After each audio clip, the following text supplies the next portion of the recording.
kami dari kelompok Soekarno akan menjelaskan materi yang berjudul Mengenal Manusia Purba. Nah teman-teman, itu tadi adalah judul materi yang akan menjelaskan. Dan sebelum itu, alangkah baiknya kami perkenalkan diri terlebih dahulu.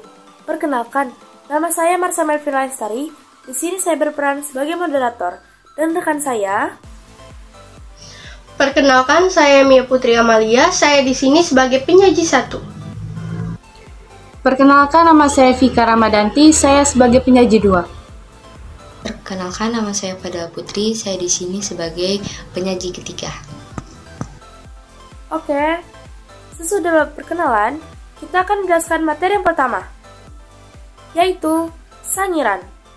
Kepada penyaji 1, kami persilakan untuk menjelaskan materi sangiran.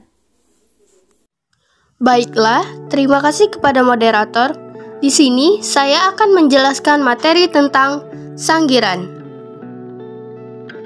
Sangiran merupakan sebuah kompleks situs manusia purba dari kala Pleistosen yang paling lengkap dan paling penting di Indonesia, bahkan di Asia. Sangiran pertama kali ditemukan dan diteliti oleh Peter Elistian Colibris Kemuling pada tahun 1864 dengan laporan penemuan fosil vertebrata. Situs Sangiran mempunyai luas 8 km arah utara-selatan dan 7 km arah timur-barat. Situs Sangiran tidak hanya memberikan gambaran tentang evolusi fisik manusia saja, tetapi juga tentang evolusi budaya, binatang, dan juga lingkungan. Situs Sangiran ditetapkan secara resmi sebagai warisan dunia pada tahun 1996 yang tercantum dalam nomor 593 Daftar Warisan Dunia World Heritage List UNESCO. Sekian dari saya, mohon maaf apabila ada kesalahan. Wabillahi taufik wal hidayah. Wassalamualaikum warahmatullahi wabarakatuh. Saya kembalikan kepada moderator. Terima kasih kepada penyaji 1 telah menjelaskan materi sangiran. Dan setelah itu, akan saya serahkan lagi materi yang kedua, yaitu Trinil Ngawi Jawa Timur. Kepada penyaji 2, kami persilakan. Terima kasih kepada moderator. Di sini saya akan menjelaskan Trinil Ngawi Jawa Timur. Jadi, Trinil adalah sebuah desa di pinggiran Bengawan Solo, masuk wilayah administrasi Kabupaten Ngawi, Jawa Timur. Di Trinil ini ada ekskavasi yang dilakukan oleh Eugene Du Bois yang telah membawa penemuan sisa-sisa manusia purba yang berharga bagi dunia pengetahuan. Lanjut ke jenis-jenis manusia purba. Berdasarkan penelitian yang dilakukan oleh para ahli, ada beberapa jenis manusia purba yang pernah hidup di zaman praaksara. Yang pertama ada jenis Meganthropus. Jadi jenis Meganthropus ini ditemukan oleh von Koenigswald di Sangiran tahun 1936 dan 1941. Kemudian temuan ini dinamakan Meganthropus palejavanicus, artinya manusia raksasa dari Jawa. Jadi jenis manusia purba ini memiliki ciri rahang kuat dan badannya yang tegap. Selain itu, ciri-ciri yang lain adalah yang pertama, memiliki tonjolan kening yang mencolok. Yang kedua, otot kunyahnya kuat. Yang ketiga, tidak memiliki dagu. Yang keempat, mempunyai tulang pipi yang tebal dan kuat. Yang kelima, memakan jenis tumbuh-tumbuhan. Yang keenam, memiliki tonjolan belakang yang tajam. Yang ketujuh, perlekatan otot tengkuk yang besar dan kuat. Yang kedua ada jenis Pithecanthropus. Jadi, jenis manusia ini ditemukan oleh Eugene Du Bois tahun 1890 di Trinil. Setelah diamati, terbentuk kerangka manusia, tetapi masih terlihat tanda-tanda kera. Jadi, jenis manusia ini dinamakan Pithecanthropus erectus, artinya manusia kera yang berjalan tegak. Ciri-ciri manusia Pithecanthropus erectus antara lain yang pertama, berbadan tegap dengan alat pengunyah yang kuat. Yang kedua, berjalan tegak.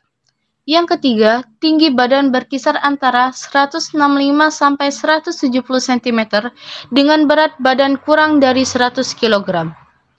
Yang keempat, volume otaknya sekitar 900 cc. Yang kelima, makanannya masih diolah secara sederhana. Yang keenam, hidupnya diperkirakan antara 700.000 sampai 1 juta tahun yang lalu. Lanjut ke jenis Homo, yaitu jenis Homo sapiens, yang artinya manusia sempurna atau manusia bijak, karena telah lebih maju dalam berpikir dan menyiasati tantangan alam. Masuk ke beberapa spesimen atau penggolong manusia Homo sapiens. Yang pertama, ada manusia wajak. Manusia wajak atau Homo wajakensis, yaitu merupakan satu-satunya temuan di Indonesia untuk sementara. Ditemukan oleh B. D. van Rietschoten di Jawa Timur. Jadi manusia wajak ini bertubuh tinggi dengan isi tengkorak yang besar. Wajak sudah termasuk Homo sapiens, jadi sangat berbeda ciri-cirinya dengan Pithecanthropus. Diperkirakan dari manusia wajak inilah subras Melayu Indonesia dan turut pula berevolusi menjadi ras Australopithecus sekarang. Hal itu dapat dilihat dari ciri tengkoraknya yang sedang atau agak lonjong itu berbentuk agak bersegi di tengah-tengah atau tengkoraknya dari muka ke belakang. Yang kedua, ada manusia liang buah atau disebut juga manusia Homo floresiensis. Jadi, manusia liang buah ini ditemukan oleh Peter Brown and Mike J. Morwood bersama-sama dengan tim dari Pusat Penelitian Arkeolog Nasional pada bulan September 2003 lalu. Temuan rangka manusia Homo floresiensis yang juga disebut LB1 atau liang buah 1 ini mempunyai ciri-ciri anatomi yang sangat unik. Tinggi badannya hanya sekitar 106 cm, berjenis kelamin perempuan, umumnya sekitar 25 tahun dan mempunyai volume otak hanya 380 cc.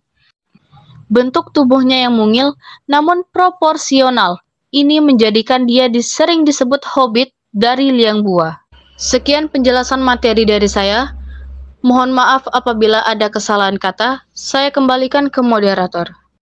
Oke teman-teman, itulah tadi penampilan dari penyaji 2 yang menjelaskan materi yang berjudul Ngawi Jawa Timur.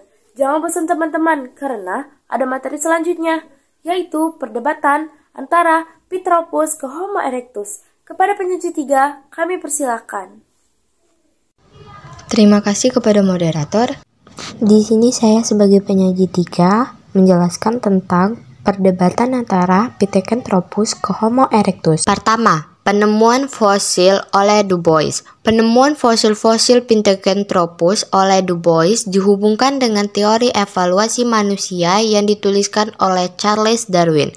Hari Widianto menuliskan perdebatan fosil Pithecanthropus oleh Du Bois yang dipublikasikan pada tahun 1894 dalam majalah ilmiah. Yang kedua, menurut teori evaluasi Darwin, Pithecanthropus erectus adalah peralihan kera ke manusia.